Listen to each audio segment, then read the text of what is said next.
अपनी टर्मिनल बीमारी से जूझ रही गर्लफ्रेंड के इलाज के लिए मैं दिन में डिलीवरी बॉय का काम करता और रात में स्ट्रीट फूड का स्टॉल लगाता ताकि जल्द से जल्द उसके ऑपरेशन के पैसे इकट्ठे हो सकें। लेकिन जब एक दिन मेरे घर के बाहर दर्जन भर रोल्स रॉयस आकर रुकी, तब मुझे पता चला कि वो बीजिंग के एक बड़े अमीर खानदान की नाजायज बेटी है। वो अपने साथ वो सब कुछ ले गई जो ले जा सकती थी, यहां तक कि हमारे रूममेट को भी, पर मुझे वहीं छोड़ दिया। एक रिपोर्टर ने शिया झीनियान से पूछा, मैडम, आपके सामने खड़े ये साहब आपके क्या लगते हैं? उसने बेहद ठंडे लहजे में जवाब दिया, बस इन दिनों मेरी देखभाल करने वाला एक केयरटेकर है। बाद में वो हांगकांग की मशहूर और रईस लड़की बन गई और मैंने उसकी सबसे बड़ी दुश्मन से शादी कर ली। हमारी शादी की पहली रात को ही शिया झीनियान ने मुझे किडनैप करवा लिया। उसने मेरा कॉलर पकड़कर गुस्से में पूछा, तुमने उस बदसूरत लड़की से शादी क्यों की? मैंने कहा, क्योंकि उसने मुझे कभी केयरटेकर नहीं समझा। शिया झीनियान ने हंसते हुए ताना मारा, एक मर्द होकर बस इतनी सी सोच है तुम्हारी? मैंने सिर हिलाया, हाँ, मेरी इतनी ही सोच है। जिस दिन शिया परिवार उसे लेने आया था, उस दिन मेरी गली में 12 रोल्स रॉयस गाड़ियां लाइन से खड़ी थीं। मीडिया वाले कैमरों के साथ पूरी बिल्डिंग को घेरे हुए थे। मेरा बारबेक्यू स्टॉल वहां से अंदर नहीं जा पा रहा था, इसलिए मुझे पैदल ही जाना पड़ा। पड़ोस के चेन वेई ने मुझे देखकर कंधे पर हाथ रखा और कहा, झिंग चेन, तुम्हारी तो किस्मत खुल गई। झीनियान तो शिया फैमिली की प्रिंसेस निकली, उसे लेने आए हैं। अब तुम भी उसके साथ ऐश करना। तभी शिया झीनियान लोगों के बीच से नीचे आई। उसने लेटेस्ट डिजाइनर ड्रेस पहनी थी और वो बिल्कुल किसी ड्रामा की अमीर लड़की जैसी लग रही थी। उसके साथ हमारा रूममेट जी बोदा भी था। झीनियान ने मेरी तरफ एक अजीब से घमंड के साथ देखा। एक रिपोर्टर ने उससे पूछा, मिस शिया, आपके और इस लड़के के बीच क्या रिश्ता है? उसने नजरें घुमाते हुए लापरवाही से कहा, ये बस एक केयरटेकर है जो मेरी देखभाल कर रहा था। ये सुनकर पड़ोसी हैरान रह गए, क्योंकि वे रोज मुझे उसके लिए भागदौड़ करते देखते थे। अचानक सबकी नजरों में मेरे लिए तरस और मजाक के भाव आ गए। मैंने खुद को देखा, वही सस्ती टी शर्ट और थका हुआ चेहरा। मैं सच में किसी केयरटेकर जैसा ही लग रहा था। मैंने 5 साल उसकी सेवा की थी। अगर वो मुझे सिर्फ पड़ोसी भी कह देती तो मुझे इतना बुरा नहीं लगता। कार में बैठने से पहले उसने मुझसे कहा, तुमने इतने समय तक मेरी मदद की, अगर तुम्हारी कोई विश हो तो बताओ, मैं पूरी कर सकती हूं। चेन वेई ने मुझे इशारा किया कि मौका मत छोड़ो, लेकिन मैं अपनी जगह पर खड़ा रहा और दवाइयों का थैला दिखाते हुए बोला, जब तुम्हें कोई बीमारी थी ही नहीं तो मेरे दवाइयों और रहने खाने के पैसे वापस कर दो। टोटल 59,80,000 होते हैं। आसपास के लोग मेरी इस छोटी मांग पर हंसने लगे कि मैं करोड़ों के बदले सिर्फ इतने से पैसे मांग रहा हूं। झीनियान ने थोड़ा अजीब सा मुंह बनाया, लेकिन तुरंत अपने असिस्टेंट से कहकर मुझे 60 लाख का चेक दिलवा दिया। जी बोदा ने उसका हाथ पकड़कर मुझसे कहा, झीनियान ने तुम्हें मांगे बिना ही ज्यादा पैसे दे दिए, पर अब हमारी दुनिया अलग है। उम्मीद है तुम मीडिया में उसके बारे में कुछ फालतू नहीं बोलोगे। झीनियान भी यही चाहती थी कि किसी को हमारे रिश्ते का पता न चले। मुझे समझ आ गया कि उसे मुझसे शर्म आ रही थी। खैर, ऐसी धोखेबाज लड़की के बारे में बताने में मुझे भी कोई दिलचस्पी नहीं थी। सबके जाने के बाद चेन वेई ने मुझसे कहा कि मैं पागल हूं जो इतने कम पैसों में मान गया, पर मेरे लिए उसका दिया हुआ हिसाब खत्म हो चुका था। प्यार मेरा था और गलती भी मेरी ही थी। घर आया तो पूरा कमरा खाली और बिखरा हुआ था। वो अपना सारा सामान ले चुकी थी। रात भर काम करने के बाद मैं बुरी तरह थककर सोफे पर गिर गया। तभी मेरे पाले हुए आवारा बिल्ली के बच्चे ने आकर आवाज की। मैंने उसे खाना खिलाया और घर साफ किया। अब मेरे पास इतने पैसे थे जो मेरे अकेले के लिए काफी थे, पर अब मैं खुद का एक असली घर खरीदना चाहता था। यूनिवर्सिटी गेट के बाहर वाली खाऊ गली में मेरे ही स्नैक स्टॉल पर सबसे ज्यादा भीड़ रहती थी और ये कॉलेज के लड़के लड़कियां मेरी दुकान के पक्के कस्टमर बन चुके थे। उसी दिन मेरी दुकान के आगे अचानक एक बहुत ही फैशनेबल लड़की आकर रुकी। भैया, 5 मटन कबाब और 10 पीस मटन किडनी लगा दो। रोजाना कॉलेज के यंग लड़कों को सर्व करने की आदत थी, पर ऐसी अमीर खानदान की लड़की को पहली बार दुकान पर देख रहा था। मैं थोड़ा हैरान होकर उसे देखने लगा। हाइट लगभग 5 फीट 7 इंच, चेहरा एकदम साफ और मासूम और दिखने में बेहद खूबसूरत थी। लंबे घुंघराले बाल, गहरी आंखें और चेहरे का कट एकदम विदेशी मिक्स्ड लुक दे रहा था। थोड़ी दूर गली के मोड़ पर एक चमचमाती ग्रे पॉश कार स्टार्ट खड़ी थी, जिसके अंदर ड्राइवर उसका वेट कर रहा था। इतने सारे रोमांटिक नॉवेल्स पढ़ने का नतीजा ये हुआ कि मेरे दिमाग में तुरंत एक घिसी पिटी कहानी बन गई कि कोई अमीर लड़की अपने कॉलेज जाने वाले बॉयफ्रेंड के लिए कबाब पैक करवा रही है। मैं मुस्कुराया और पूछा, मैम, पैक करना है या यहीं खाएंगी? मुझे पूरा यकीन था कि पैकिंग ही होगी, इसलिए मैंने बॉक्स भी निकाल लिया था, पर उसने कहा, यहीं खाऊंगी। मेरे हैरान चेहरे को इग्नोर करते हुए वो आराम से एक स्टूल पर बैठ गई। उसने करीब 300 रुपये का ऑर्डर दिया था और मैं ग्रिल पर पसीना बहाते हुए उसे गर्मा गर्म कबाब सर्व करने लगा। जब तक मैंने सारा ऑर्डर तैयार किया, वो सारा खाना फटाफट खत्म कर चुकी थी। कबाब काफी अच्छे थे। वैसे नॉर्मल खाना कैसा बना लेते हो? मैं हैरान रह गया और खुद की तरफ इशारा करते हुए बोला, आप मुझसे पूछ रही हैं? हाँ, खाना ठीक ठाक बना लेता हूँ। दुकान खोलने से पहले बाकायदा शेफ का कोर्स किया था। ये सुनते ही उसने अपने एलवी बैग से एक बिजनेस कार्ड निकाला और मेरी तरफ बढ़ा दिया। क्या तुम मेरे घर पर मेरे पर्सनल शेफ बनोगे? मैंने कार्ड पर देखा एचडी ग्रुप की सीईओ लियू रुयान। मेरा रिएक्शन थोड़ा अजीब हो गया। मैम, आपका मतलब मुझे स्पॉन्सर करने का है? सैलरी 10 लाख? फिर मैंने बात संभालते हुए कहा, बेशक, मुझे पता है आप वैसी नहीं हैं। ठीक है, डन। मैं कल से ही काम पर आ रहा हूं। पैसे की बात नहीं थी, पर ऑफर इतना बड़ा था कि मना करना मुश्किल था। बीजिंग जैसी महंगी जगह पर घर खरीदने का सपना इस कबाब की दुकान से तो शायद पूरी जिंदगी में भी पूरा नहीं होता। अगले दिन मैं कार्ड पर दिए एड्रेस के मुताबिक उसकी कोठी पर इंटरव्यू के लिए पहुंच गया। खुद लियू रुयान ने दरवाजा खोला। वो ग्रे कलर के ट्रैक सूट में थी और शायद बाहर से रनिंग करके लौटी थी। उसने मेन गेट का लॉक खोला और मुझे अंदर आने का इशारा किया। वो हल्के कदमों से आगे चलने लगी और मैं थोड़ा संभल कर उसके पीछे पीछे चलने लगा। कोठी काफी बड़ी थी। गेट से लिविंग रूम तक पहुंचने में ही 7-8 मिनट लग गए। मैं रास्ते भर चौकन्ना होकर आसपास देख रहा था कि कहीं ये कोई फ्रॉड तो नहीं है। तभी अचानक मेरा ध्यान भटका और मैं सीधे उसकी पीठ से जा टकराया। एक अजीब सी खुशबू मेरे सेंसेस में भर गई। सॉरी मैम, मेरा वो मतलब नहीं था। मैंने घबराकर उसके कंधे पकड़ते हुए माफी मांगी। लियू रुयान ने चिढ़कर मेरी तरफ देखा। तुम्हें क्या लगता है मैं कोई ठग हूं? मैंने सीधे बोल दिया, क्या आप नहीं हैं? वो इस बात पर हंस पड़ी और ऐसा लगा जैसे मुझे थप्पड़ मार देगी, पर उसने खुद को रोका और बोली, मुझे बार बार मैम मत कहो, ध्यान से देखो मैं कौन हूं। मैंने उसके चेहरे को पास से देखा और सिर हिला दिया। नहीं पहचानता। मैं एक मामूली कबाब बेचने वाला हूं। आप जैसी अमीर लड़की को कैसे जानूंगा? शायद आपको कोई गलत फहमी हुई है। मैं मन ही मन सोच रहा था कि इतनी बड़ी नौकरी का ऑफर ऐसे ही नहीं मिला। ये अमीर लड़की किसी और के धोखे में मुझे ले आई है। लियू रुयान ने गुस्से में दांत भींचे और अजीब सी हंसी के साथ बोली, तोंग जिंगचेन, अब भी कहोगे कि नहीं पहचानते? जब उसे गुस्सा आया तो मानो पूरे कमरे का टेम्परेचर गिर गया। मैं थोड़ा सहम गया और उसके खूबसूरत चेहरे को गौर से देखने लगा। तभी मेरे दिमाग में एक पुराना चेहरा आया जिसके पूरे हिस्से पर जलने के गहरे निशान थे। अगर उस चेहरे से वो सारे निशान हटा दिए जाएं तो वो बिल्कुल ऐसी ही दिखेगी। सच का एहसास होते ही मेरे होश उड़ गए और मैं तुरंत वहां से भागने के लिए मुड़ा। पर अगले ही पल उसने मेरा हाथ पकड़कर पीछे खींचा और मुझे दीवार से सटा दिया। लियू रुयान ने मुझे अपनी बाहों और दीवार के बीच लॉक कर दिया और ऊपर देखते हुए बोली, तोंग जिंगचेन, अब भागकर दिखाओ। हम इतने पास थे कि मैं हिल भी नहीं पा रहा था। उसकी सांसें सीधे मेरे चेहरे पर महसूस हो रही थीं। मैं चुपचाप खड़ा रहा ताकि उसे ये न लगे कि मैं कोई फायदा उठा रहा हूं। दरअसल मेरी पुरानी लाइफ में एक और लड़की थी। जब मैं 17 साल का था तब हमारी क्लास में जियांग वान नाम की एक नई लड़की आई थी जिसके चेहरे पर आग से जलने का बड़ा सा दाग था।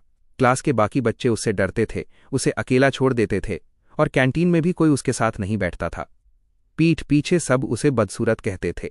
उसके साथ बैठने वाले लड़के ने तो सीट बदलने की जिद कर दी थी क्योंकि उसे देखकर उसे बुरे सपने आते थे। जब टीचर ने थककर पूछा कि कोई इसके साथ बैठेगा तब वो बेचारी नर्वस होकर डेस्क का कोना पकड़कर बैठ गई। पूरी क्लास शांत थी और कोई तैयार नहीं था। तभी मैंने धीरे से अपना हाथ उठा दिया। पूरी क्लास मुझ पर हंसने लगी कि तोंग जिंगचेन ही इसके साथ बैठेगा। चलो साथ बैठते हैं। एक कबाड़ी और एक बदसूरत लड़की की जोड़ी काफी सही रहेगी। उस वक्त मुझे पालने वाली मेरी दादी जिंदा थीं। वो कबाड़ चुनकर मेरा पेट पालती थीं और उनका हाथ बटाने के लिए मैं भी स्कूल के बाद डस्टबिन खंगालकर बोतलें इकट्ठी करता था। क्लास के बच्चे मुझसे दूर भागते थे और कहते थे कि मुझमें से बदबू आती है। इस वजह से हाई स्कूल से ही मैं अकेला एक डेस्क पर बैठता था। जब मैंने हिम्मत करके क्लास की नई लड़की जी वान से पूछा कि क्या वो मेरी बेंच पार्टनर बनेगी तो उसने बिना किसी हिचकिचाहट के हाँ कह दिया। धीरे धीरे हमारी दोस्ती गहरी हो गई। जी वान पढ़ाई में बहुत तेज थी और हमेशा टॉप करती थी। वो मुझे पढ़ाती थी और मैं बदले में उसे दादी के हाथ के बने स्नैक्स खिलाता था। जब बाहर के गुंडे उसे परेशान करते तो मैं उनके सामने बैट लेकर अड़ जाता। मेरे पास खाने के पैसे नहीं होते तो वो अपनी पॉकेट मनी आधी मेरे साथ बांटती थी। 12th क्लास में उसने मुझसे अपने प्यार का इजहार किया और हम दोनों ने साथ में देश के टॉप कॉलेज जाने का सपना देखा।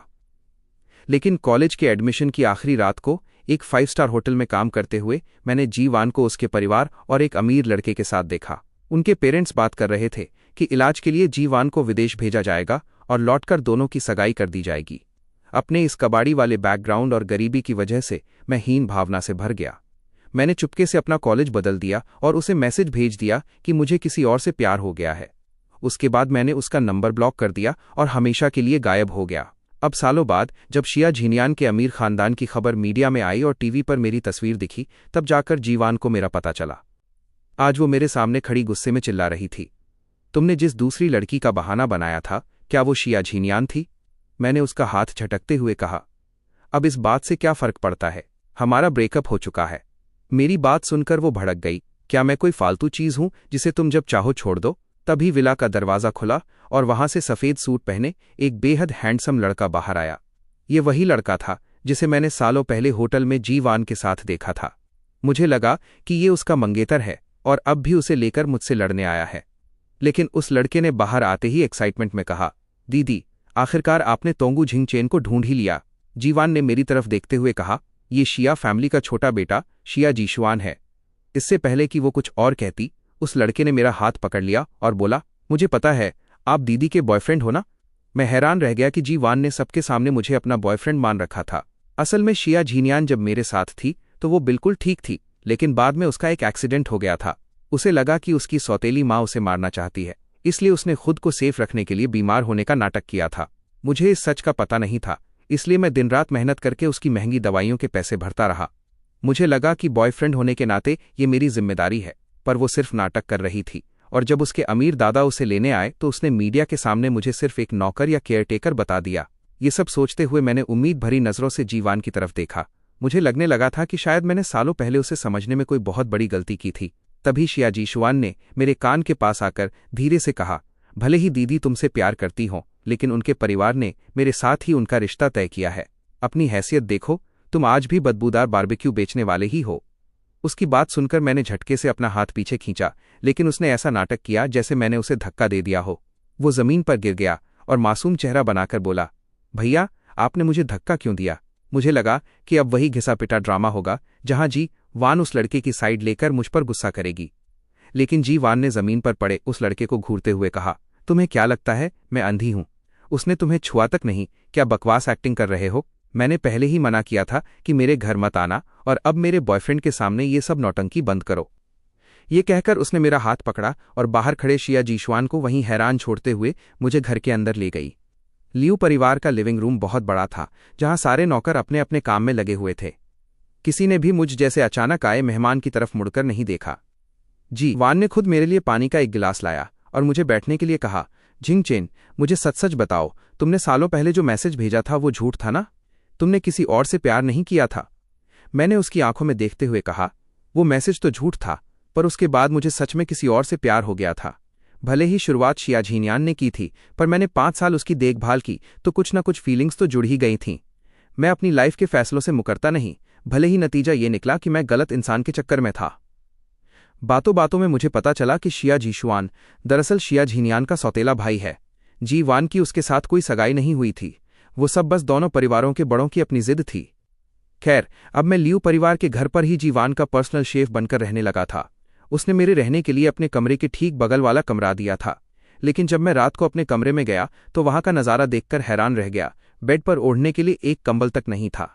मैं इस बारे में पूछने के लिए मैनेजर के पास गया तो उसने बिना किसी एक्सप्रेशन के कहा, सर, आपके रहने का सारा इंतजाम खुद मैडम ने देखा है, ये मेरे अंडर नहीं आता। आप सीधे मैडम से ही बात कर लीजिए। मुझे मजबूरन जी वान के कमरे का दरवाज़ा खटखटाना पड़ा। अंदर से आवाज़ आई, आ जाओ। जैसे ही मैंने दरवाज़ा खोला, कमरे में जी वान कहीं नहीं दिखी, लेकिन बाथरूम से पानी गिरने की आवाज़ आ रही थी। नहाते वक्त उसने मुझे अंदर बुला लिया था। मैं अभी सोचने ही वाला था कि बाद में आता हूं, तभी बाथरूम का दरवाज़ा खुला और जी वान गीले बालों में नाइट सूट पहने बेहद खूबसूरत अंदाज में बाहर आई। मैं चाहकर भी अपनी नज़रें नहीं हटा पाया। उसका फिगर वाकई कमाल का था। सबसे बड़ी बात, वो जानबूझकर मुझे अपनी तरफ खींच रही थी और उसकी निगाहें सीधे मुझ पर टिकी थीं। इतने सालों से सिंगल रहने के बाद मेरे लिए ये सब संभालना मुश्किल हो गया और अचानक मेरी नाक से खून बहने लगा। जी वान ये देखकर घबरा गई। उसने तुरंत आकर मेरा चेहरा ऊपर उठाया और मुझे बेड के कोने पर बिठा दिया। टिश्यू से मेरी नाक साफ करते हुए उसने हल्के मजाक में कहा, तुम भी ना बिल्कुल बच्चे ही रहे। शिया झीनियान के साथ 5 साल लिव इन में रहे हो, फिर भी ये हाल है। क्या तुमने कभी कुछ देखा नहीं? मैंने बेहद लाचार होकर जवाब दिया। वो मुझे हाथ तक नहीं लगाने देती थी। सच कहूं तो ये अजीब था। रिश्ता उसने शुरू किया था, लेकिन वो हमेशा मुझसे ऐसे दूरी बनाकर रखती थी जैसे मैं कोई चोर हूं। खासकर जब उसने अपनी बीमारी का नाटक शुरू किया, मैं उसके लिए चाहे जो करूं, वो हमेशा मुझसे सीधे मुंह बात नहीं करती थी। इसके उलट वो हमारे रूममेट जीबोदा पर कुछ ज्यादा ही मेहरबान रहती थी। जीबोदा दिखने में काफी हैंडसम था और एक कार शोरूम में सेल्स का काम करता था। एक वक्त था जब झीनियान आधी रात को मुझे मैसेज करके अपने लिए महंगी कोल्ड कॉफी मंगवाती थी। बाद में मैंने जी बोदा के सोशल मीडिया पर वही सेम कॉफ़ी देखी। तब मुझे समझ आया कि वो मेरे पैसों से उसके लिए चीज़ें मंगवाती थी। मुझे बहुत गुस्सा आया था। एक दिन जब मैं स्टॉल बंद करके घर लौटा तो देखा कि झीनियान जी बोदा की बाहों में सिर रखकर गेम खेल रही थी। मैंने जी बोदा को झटके से दूर किया और झीनियान से पूछा, जब मैं तुम्हें छूने की कोशिश करता हूं तो तुम दूर भागती हो, और इसके साथ इतनी नज़दीकियां? हम दोनों में से तुम्हारा बॉयफ्रेंड कौन है? झीनियान ने अपनी नाक सिकोड़ते हुए कहा था, तुम जब भी काम से आते हो तुम्हारे बदन से अजीब सी स्मेल आती है। तुम्हारे पास आना मुझे बहुत अजीब लगता है। जी बोदा ने भी बीच में सफाई दी थी। झिंग चेन भाई, गलत मत समझो, हमारा ऐसा कोई चक्कर नहीं है। मैं तो उसे बस अपनी एक दोस्त मानता हूं। उस सुबह मैंने बहुत देर तक नहाया, यहां तक कि मेरा मन स्टॉल पर जाने का भी नहीं था। लेकिन तभी झीनियान का मैसेज आया, इस महीने की दवा के लिए 7,000 रुपये चाहिए, जल्दी ट्रांसफर करो। मेरा दिल पूरी तरह टूट चुका था, इसलिए मैंने पैसे नहीं भेजे। उसने फिर मैसेज किया, मुझे पता था तुम मुझे एक बोझ समझने लगे हो और मेरा इलाज नहीं कराना चाहते। आखिरकार मैंने हार मान ली और खुद को मार काट कर फिर से काम में लगा दिया। लेकिन जब मैं पैसे का इंतजाम करके घर पहुंचा तो देखा कि शिया परिवार की गाड़ियां उसे लेने आ चुकी थीं। असल बात यह थी कि शिया खानदान का इकलौता वारिस कैंसर की वजह से शांत हो चुका था और दूसरा बेटा जीशुआन बिजनेस के मामले में बिल्कुल जीरो था। ऐसे में शिया झीनियान ही उस अमीर खानदान की आखिरी उम्मीद बची थी, इसलिए उसके दादा उसे वापस ले जा रहे थे। मुझे लगा था कि मेरी ये बेबसी सुनकर जीवान मेरा मजाक उड़ाएगी, लेकिन उसने बेहद प्यार और हमदर्दी से मेरी तरफ देखा और मुझे कसकर गले लगा लिया। झिंग चेन, मुझे बताओ कि इन सालों में तुम्हारे साथ और क्या क्या हुआ? इन बीते सालों की कहानी में कुछ खास नहीं था। जीवान को छोड़ने के बाद मैं अपना कॉलेज बदलकर दूर एक दूसरे शहर चला गया था। वहां कॉलेज के दूसरे साल में मेरी मुलाकात शिया झीनियान से हुई थी। वो एक बहुत ही साधारण परिवार से थी। उसका मंथली खर्च बहुत कम था। जहां उसकी सहेलियां महंगे कपड़ों में घूमती थीं, वहीं वो 2 साल से एक ही सस्ती सी ड्रेस पहन रही थी। मैं उस वक्त पार्ट टाइम काम करके अच्छे पैसे कमा लेता था, जिससे मैं अपनी दादी को भी पैसे भेजता था। मैं अनाथ था, मुझे नहीं पता मेरे माँ बाप कौन थे। इस दुनिया में मेरी दादी ही मेरी सब कुछ थी। लेकिन अचानक एक दिन सड़क हादसे में उनका देहांत हो गया। ये खबर सुनकर मेरी दुनिया ही उजड़ गई थी। मैंने खुद से वादा किया था कि मैं दादी को हर सुख दूंगा, पर सब खत्म हो गया। उस मुश्किल घड़ी में शिया झीनियान ही थी जो कॉलेज से छुट्टी लेकर मेरे साथ मेरे गांव आई थी। उसने दादी के अंतिम संस्कार में मेरा साथ दिया और मुझे संभाला। दादी के इंश्योरेंस के जो 3 लाख रुपए मिले थे वो मेरे अकाउंट में आ गए थे। गांव से लौटने के बाद झीनियान ने मुझे प्रपोज किया। उस वक्त मैं डिप्रेशन से जूझ रहा था और बिना वजह रोने लगता था, जिसके लिए मुझे डॉक्टर के चक्कर काटने पड़ते थे। डॉक्टर ने जब बताया कि मुझे डिप्रेशन है तो शिया झीनियान रोज मेरे लिए कॉलेज की कैंटीन से खाना लाने लगी। वो मुझे जबरदस्ती अपने साथ अलग अलग इवेंट्स और क्लब एक्टिविटीज में ले जाती, मेरे लिए छोटे छोटे सरप्राइज प्लान करती। उसकी इन्हीं कोशिशों की वजह से मैं उस अंधेरे से बाहर निकल पाया। इसीलिए जब उसने मुझे प्रपोज किया तो मैंने तुरंत हाँ कह दिया। लेकिन ग्रेजुएशन वाले साल उसका एक एक्सीडेंट हो गया। हॉस्पिटल से लौटने के बाद उसने मुझसे कहा कि उसे एक जानलेवा बीमारी है। मैं बुरी तरह डर गया था। मुझे लगा वो भी दादी की तरह मुझे छोड़कर चली जाएगी। बस उसे बचाने के लिए मैंने एक साथ कई जगह पार्ट टाइम काम करना शुरू कर दिया। मेरा बस एक ही सपना था कि हमारा अपना एक छोटा सा घर हो। जब उसकी तबीयत थोड़ी ठीक हुई तो मैं उसे लेकर वापस यानजिंग आ गया। ये जगह दादी की कब्र के पास थी। मेरे दिमाग में अजीब से ख्याल आते थे कि अगर झीनियान नहीं बची तो मैं दादी की कब्र के बगल में एक बड़ा गड्ढा खोदकर हम दोनों को वहीं दफन कर दूंगा और खुद पर मिट्टी डाल लूंगा। हम तीनों हमेशा साथ रहेंगे। खैर, झीनियान ठीक थी और मुझे उसके इलाज के लिए पागलों की तरह कमाना पड़ रहा था। बदलाव तब शुरू हुआ जब जीबोदा हमारे साथ रूम शेयर करने आया। वह मुझसे बिल्कुल अलग था। मैं पूरी रात स्टॉल पर धुएं और तेल के बीच काम करता, जिससे मेरे बदन से हमेशा अजीब सी महक आती थी। जीबोदा यंग था, उसे सजने संवरने का शौक था और उसे सारे फैशन ब्रांड्स की समझ थी। झीनियान पहली ही नज़र में उससे इम्प्रेस हो गई थी। वो ये तक भूल गई कि वो एक मरीज है और खुद आगे बढ़कर उसका सामान उठाने लगी। मेरे पड़ोसी चेन वेई अक्सर मुझसे कहते थे, तुम झीनियान से कहो कि वो भी कोई छोटी मोटी पार्ट टाइम जॉब कर ले, महीने के 2-3 हज़ार भी कमाएगी तो तुम्हें थोड़ी मदद होगी।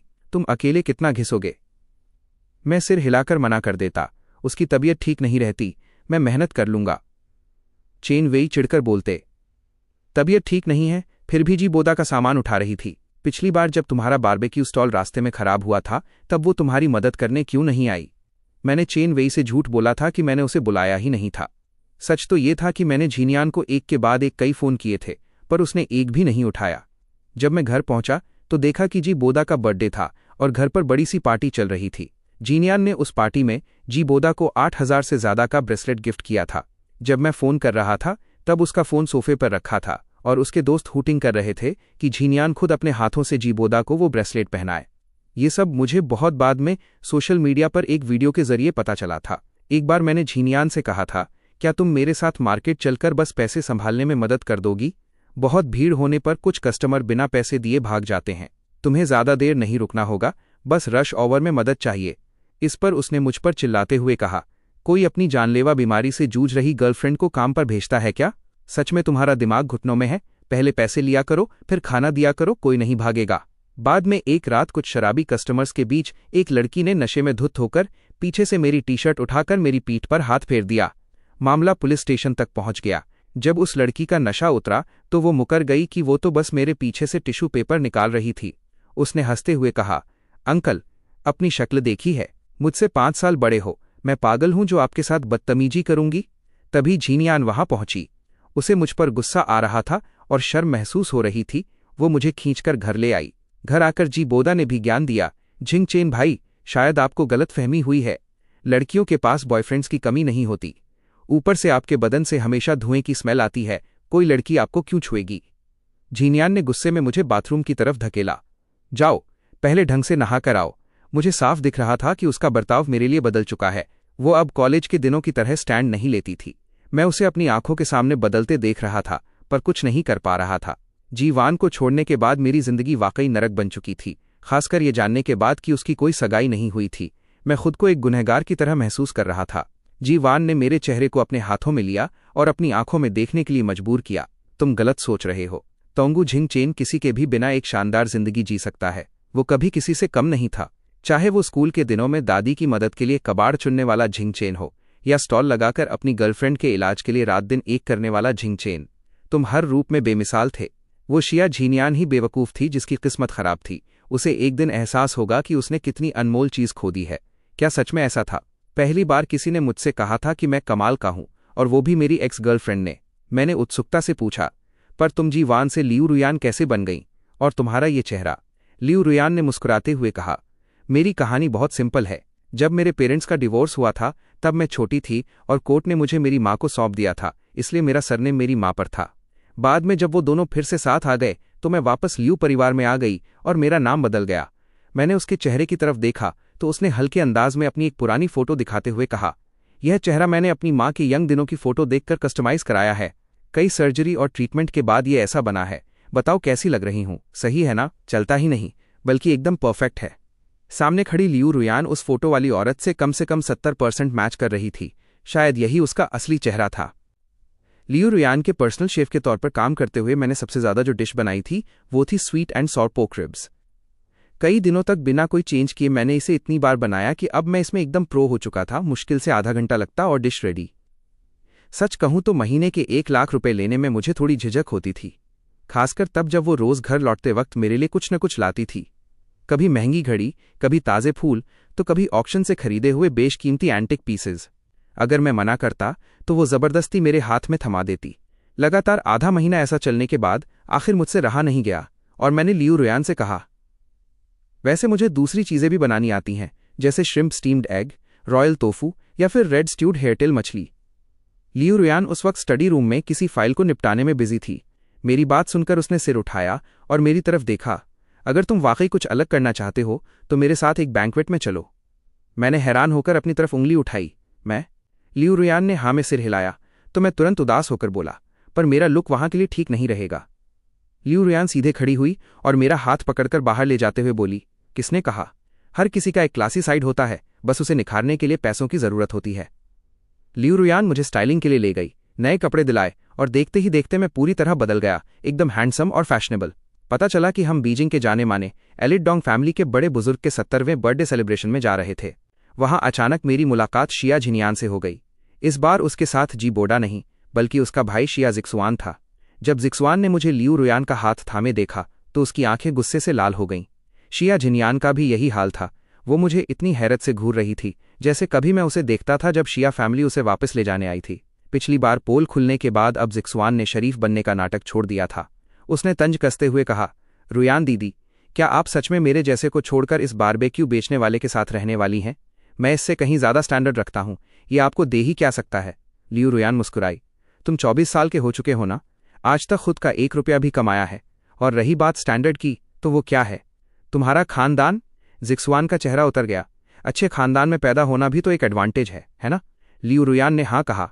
बिल्कुल है, पर इसका मतलब ये नहीं कि तुम दूसरों को खुद से छोटा समझो। जिक्सुआन की बोलती बंद हो गई, लेकिन शिया झिनयान ने ठंडी नजरों से मुझे देखते हुए कहा, टोंग जिंगचेन, तो इसलिए तुम मुझसे माफी मांगने नहीं आए क्योंकि तुम्हें कोई अमीर लड़की मिल गई है? पर शायद तुम नहीं जानते, इसका चेहरा प्लास्टिक सर्जरी का कमाल है। ये पहले बेहद बदसूरत थी। तुम एक बदसूरत लड़की के साथ रहना पसंद कर सकते हो, पर मेरे सामने झुकना नहीं। मैंने हंसते हुए जवाब दिया, क्योंकि वो मुझे किसी केयरटेकर की तरह ट्रीट नहीं करती। शिया झिनयान चौंक गई, फिर मजाक उड़ाते हुए बोली, तुम्हारी औकात बस इतनी ही है? मैंने मजबूती से सिर हिलाया, हाँ, बस इतनी ही है। शिया झिनयान गुस्से से तिलमिला उठी। ऐसा लगा मानो वो हाथ में पकड़ा वाइन ग्लास ही तोड़ देगी। जिक्सुआन ने बड़े घमंड से कहा, टोंग जिंगचेन, ज्यादा खुश मत हो। अगर मेरी दीदी ने आज डोंग साहब की पोती से कांटेक्ट बना लिया तो हमारी फैमिली बीजिंग की सबसे अमीर फैमिली बन जाएगी। तब हमसे रिश्ता जोड़ने के लिए लोगों की लाइन लग जाएगी और तुम हमारी दीदी के जूते उठाने लायक भी नहीं रहोगे। जिक्सुआन ये बातें हम दोनों को सुनाने के लिए कह रहा था, पर लियू रुयान अचानक हंस पड़ी। शिया मिंगझे के जाने के बाद अगर बिजनेस तुम दोनों बेवकूफों के हाथ में आया है तो बर्बादी में अब ज्यादा वक्त नहीं बचा। शिनजीवान का तो गुस्से के मारे चेहरा ही बिगड़ गया। तुम्हारा मतलब क्या है? लियू रुहान ने कंधे उचकाए, वही जो साफ साफ शब्दों में कहा। और फिर उन पर बिना ध्यान दिए वो मेरा हाथ पकड़कर सीधे बैंक्वेट हॉल के अंदर चली गई। तभी लियू रुहान को जानने वाली कुछ हाई सोसाइटी की लड़कियां उनके पास आईं और हाय हेलो करने लगीं। सबने उसे घेर लिया और बातों बातों में पूछने लगीं, मिस लियू, आपके साथ ये जो जेंटलमैन हैं, इनके साथ आपका क्या सीन है? मुझे लगा लियू रुहान भी शिया झिनयान की तरह बात को टाल देगी, लेकिन उसने मेरी तरफ देखा और सबके सामने पूरी मैच्योरिटी से मेरा हाथ थाम लिया। ये मेरा पहला प्यार है और फिलहाल मैं इसे प्रपोज करने की कोशिश कर रही हूं। ये सुनकर सब हैरान रह गए। Oh my God, miss Liu, इस दुनिया में ऐसा भी कोई है जिसे पटाने के लिए आपको मेहनत करनी पड़ रही है? मैंने धीरे से उसके कान में पूछा, तुमने मुझे कब प्रपोज किया? लियू रुहान ने मुझे एक लाचार सी नजर से देखा, जैसे कह रही हो कि वो रोज जो मेरे लिए गिफ्ट्स और कीमती चीजें लाती है वो और क्या है। तभी इस ग्रैंड पार्टी के होस्ट यानी ओल्ड मिस्टर टोंग स्टेज पर आए। लियू रुहान मुझे उनके पास ले गई। तोहफा भले ही लियू रुहान ने पसंद किया था, पर उसे ओल्ड मैन के हाथों में मैंने ही दिया। मुझे देखते ही ओल्ड मिस्टर टोंग एकदम शॉक रह गए, जैसे उन्होंने कोई पुराना सपना देख लिया हो। उनके साथ खड़ी औरत भी मुझे अजीब नजरों से घूरने लगी। तुम्हारा नाम क्या है? तुम्हारे पेरेंट्स क्या करते हैं? मैंने सीधे ओल्ड मिस्टर टोंग की आंखों में देखा। मेरा नाम टोंग जिंगचेन है। मेरा कोई परिवार नहीं है, मैं एक अनाथ हूं। ये सुनते ही बूढ़े टोंग का शरीर कांप उठा। तभी शिया जियुआन बीच में कूद पड़ा और चिल्लाकर बोला, टोंग दादू, आपको शायद पता नहीं है, ये एक अनाथ है जो नाइट मार्केट में कबाब बेचता था। अब लियू रुहान के दम पर खुद को बड़ा आदमी समझ रहा है। उसकी बात सुनते ही वहां मौजूद लोग मुझे ऐसे देखने लगे जैसे मैं कोई गोल्ड डिगर हूं। लियू रुहान तुरंत एक कदम आगे बढ़ी और ढाल बनकर मेरे सामने खड़ी हो गई। मिस्टर टोंग, इसकी बकवास पर ध्यान मत दीजिए। जिंगचेन ने नाइट मार्केट में काम जरूर किया है, पर उसने अपनी मेहनत से पैसे कमाए हैं। इसमें शर्मिंदगी जैसी कोई बात नहीं है। ओल्ड मिस्टर टोंग ने उसकी बात पर सहमति में सिर हिलाया और अपने आदमी से कहकर एक पुरानी फोटो मंगवाई। वो 4-5 साल के एक छोटे बच्चे की फोटो थी। क्या तुम इसे पहचानते हो? मैं एकदम दंग रह गया। फोटो में दिख रहा बच्चा हूबहू मेरे बचपन जैसा था। मेरी दादी ने मुझे गोद लेने के बाद हर साल मेरी तस्वीरें ली थीं, जो आज भी मेरे पास सुरक्षित थीं। मैं पूरा माजरा समझ गया और हैरान होकर मिस्टर टोंग को देखने लगा। उन्होंने कांपती आवाज में बताया, ये मेरा छोटा पोता है जिसे सालों पहले किडनैप कर लिया गया था। हमने जमीन आसमान एक कर दिया पर वो नहीं मिला। आज तुम्हें देखकर मुझे उसकी याद आ गई। मैंने तुरंत अपने फोन से अपने बचपन की फोटो निकालकर उन्हें दिखाई। फोटो देखते ही ओल्ड मिस्टर टोंग के होश उड़ गए, लेकिन उन्होंने जल्दबाजी में कोई फैसला नहीं लिया। उन्होंने बेहद इमोशनल होकर मुझसे पूछा, क्या तुम डीएनए टेस्ट के लिए अपने बालों का सैंपल दोगे? मैंने तुरंत हाँ कर दी, क्योंकि मैं भी जानना चाहता था कि इस दुनिया में मेरा अपना कोई है या नहीं। उन्होंने फौरन अपने असिस्टेंट को बुलाया, इसे अर्जेंट प्रोसेस के लिए भेजो। आज ये बर्थडे पार्टी हमारे परिवार के मिलन का जश्न बनेगी। वहां मौजूद हर शख्स के चेहरे का रंग उड़ चुका था, खासकर शिया झिनयान, जो डर के मारे अपने हाथ में पकड़ा वाइन ग्लास इतनी तेजी से दबा रही थी कि जैसे वो अभी टूट जाएगा। काफी देर के बाद ओल्ड मिस्टर टोंग के फोन की घंटी बजी। दूसरी तरफ से उनके असिस्टेंट की बेहद एक्साइटेड आवाज आई, सर, डीएनए रिपोर्ट आ गई है। मिस्टर टोंग जिंगचेन और छोटे टोंग साहब का ब्लड रिलेशन 99.9% मैच हो गया है। ये सुनते ही ओल्ड मिस्टर टोंग के हाथ से फोन छूटकर सीधे जमीन पर गिर गया। उनके पास खड़ी औरत तुरंत भागकर आई और मुझे गले लगाते हुए रोने लगी। मेरे भाई, शिया जियुआन का चेहरा सफेद पड़ गया। ये कैसे हो सकता है? एक कबाब बेचने वाला टोंग फैमिली का खोया हुआ बेटा कैसे हो सकता है? दीदी, कुछ बोलो, अब हम क्या करें? शिया झिनयान के हाथ का वाइन ग्लास चकनाचूर हो गया और कांच के टुकड़े चुभने से उसके हाथ से खून बहने लगा। टोंग फैमिली ने मेरे स्वागत में एक बहुत बड़ा फंक्शन रखा और दुनिया के सामने लियू रूहान के साथ मेरी सगाई का अनाउंसमेंट कर दिया। लेकिन सगाई की ठीक एक रात पहले शिया झिनयान ने मुझे किडनैप कर लिया और शिया कॉरपोरेशन की बिल्डिंग की छत पर ले गई। उसने मेरी आंखों की पट्टी हटाई, मेरे पैरों के पास बैठकर पागलों की तरह मेरी तरफ देखने लगी। जिंगचेन, लियू रूहान से शादी मत करो। उसे तुम्हारी असली पहचान पहले से पता थी। वो सिर्फ टोंग फैमिली के स्टेटस और बिजनेस का फायदा उठाना चाहती है, इसीलिए उसने तुमसे शादी का नाटक किया। वरना वो तुम्हें उस पार्टी में क्यों ले जाती?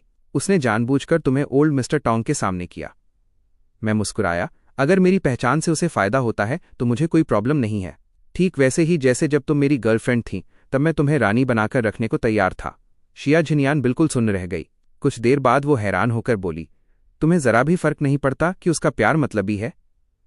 मैंने पलटकर पूछा, जब तुमने कॉलेज में मुझे प्रपोज किया था तब क्या तुम्हारा कोई मतलब नहीं था? उस 30 लाख के मुआवजे के लिए तुम्हें लगा था कि मेरे साथ रहकर तुम्हारी लाइफ आसान हो जाएगी। लेकिन अफसोस, तुम्हारी तमाम चालाकियों के बाद भी मैंने उस पैसे को कभी हाथ नहीं लगाया, क्योंकि वो मेरी दादी की आखिरी निशानी थी। शिया झिनयान वहीं फर्श पर बैठ गई और तभी लियू रूहान पुलिस को लेकर वहां पहुंच गई। असल में शिया मिंगजे की मौत के बाद उसकी मां को पता था कि ओल्ड मैन शिया झिनयान को वापस बुला लेंगे। वो अपनी पूरी जिंदगी की जायदाद एक नाजायज बेटी के हाथ में नहीं छोड़ना चाहती थी, इसलिए उसने चुपके से कंपनी के सारे शेयर बेच दिए, पैसे ठिकाने लगाए और विदेश भाग गई। शिया जियुआन इतना बेवकूफ था कि उसे भनक तक नहीं लगी। उसकी मां उसे साथ ले जाना चाहती थी, पर उसे लगा कि शिया फैमिली के पास अभी भी अरबों की प्रॉपर्टी है, इसलिए वो विदेश जाकर स्ट्रगल नहीं करना चाहता था। अब शिया कॉरपोरेशन सिर्फ एक खाली डिब्बा रह गया था। जब शिया झिनयान वापस आई तो ओल्ड मैन को उम्मीद थी कि वो कंपनी को संभालेगी, पर उसने कॉलेज के बाद कभी काम ही नहीं किया था, इसलिए उसने टोंग फैमिली में शादी करने का मास्टर प्लान बनाया। लेकिन मेरी असली पहचान सामने आते ही उसका ये सपना भी टूट गया। अपनी हार बर्दाश्त न कर पाने की वजह से उसने मुझे किडनैप किया ताकि वो मेरे सामने लियू रूहान का पर्दाफाश करके मुझे वापस पा सके। पर मेरी बातों ने उस पर बिजली गिरा दी थी। उसे यकीन नहीं हो रहा था कि मैं किसी से इतनी बेपनाह मोहब्बत कर सकता हूं। तभी उसे धुंधला सा याद आया कि एक वक्त था जब मैंने उसे भी इसी तरह टूटकर चाहा था, और आज वो शिया फैमिली को संवारने की कामयाबी से बस एक कदम दूर रह गई थी। पछतावे के आंसू उसकी आंखों से बहने लगे। उसे समझ आ गया था कि उसने अपनी लाइफ की सबसे कीमती चीज खो दी है। जब पुलिस उसे ले जा रही थी तो वो रोते हुए बस यही कह रही थी, जिंगचेन, मुझे माफ कर दो, प्लीज मुझे माफ कर दो। असल में उसने उस चमकते सितारे को खो दिया था जिसने उसके बचपन के अंधेरे को रोशन किया था। लियू रूहान ने नीचे बैठकर मेरे बंधी रस्सियां खोली और प्यार से मेरे चेहरे को सहलाया। जिंगचेन, मैं समझा सकती हूं। मुझे शुरू से तुम्हारी पहचान नहीं पता थी। जब तुमने मुझे बताया कि दादी के जाने के बाद तुम अकेले रह गए हो, तब मैंने ठान लिया था कि मैं तुम्हारे परिवार को ढूंढूंगी। पार्टी से 1 घंटे पहले जब तुम स्टडी रूम में आए तो मेरे हाथ में तुम्हारी ही डिटेल्स थीं। मैंने ये सब अपने फायदे के लिए नहीं, बल्कि तुम्हें एक हंसता खेलता परिवार देने के लिए किया था। मैंने उसे कसकर गले लगा लिया और उसके माथे को चूमा। मुझे पता है, मुझे सब पता है। अगर उसे सिर्फ बिजनेस डील करनी होती तो मेरे जाने के बाद वो शिया जियुआन से शादी कर लेती, क्योंकि तब शिया फैमिली अपने पीक पर थी। मैंने शिया झिनयान से वो सब बातें सिर्फ उसका दिल तोड़ने के लिए कहीं, ताकि उसने जो मुझे सरेआम एक वार्ड बॉय कहा था उसका पछतावा उसे जिंदगी भर तड़पाता रहे। अब वो जब भी किसी नए मर्द से मिलेगी वो अनजाने में उसकी तुलना मुझसे करेगी, और अगर उस इंसान ने उसे मेरी तरह बेइंतहा प्यार नहीं दिया तो वो घुट घुट कर जिएगी। उसकी जिंदगी अब कभी खुशहाल नहीं हो पाएगी, और मेरे और उसके बीच के सारे हिसाब किताब अब हमेशा के लिए खत्म हो चुके थे। शादी वाले दिन मैं अपना कस्टमाइज्ड सूट पहनकर अपने पूरे परिवार के साथ अपनी जिंदगी की नई शुरुआत करने बढ़ा। रेड कारपेट के दूसरे छोर पर सफेद शादी के जोड़े में लियू रूहान आंखों में ढेर सारा प्यार लिए मेरा इंतजार कर रही थी। उसी वक्त कोर्ट से शिया झिनयान का फैसला भी आ गया। किडनैपिंग के जुर्म में उसे 10 साल की जेल की सजा सुनाई गई। चर्च की घंटियां और कोर्ट का हथौड़ा एक साथ गूंजे। अब से मैं उजाले की ओर बढ़ रहा था और वो हमेशा के लिए अंधेरे में खो चुकी थी।